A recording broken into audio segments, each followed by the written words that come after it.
Phil, hot weather all week. How are Metro managing the tracks? Well, as we would always do with our annual hot weather plan, we have a series of controls and measures that we put in place to mitigate against any issues. It's been particularly hot this week and continuous over a number of days. So we have specialist teams out monitoring the track, the overhead line, the signalling systems and all associated infrastructure. What sort of temperatures are the rails hitting and what do we do? Well, currently the rail temperature is about 37 degrees centigrade, although it has peaked at 42 already this week, particularly in locations like this at the airport. Why are we monitoring those temperatures? Obviously because steel expands considerably during the heat, and we have to make sure it doesn't expand too much under normal service trains. So it's a case of monitoring and measuring that continuously.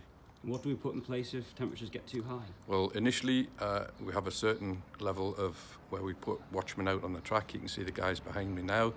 They're actively involved in taking continuous temperature readings, and once it gets to a certain level we put a speed restriction on to slow the trains down, and then if it gets to its maximum level we would have to stop the service.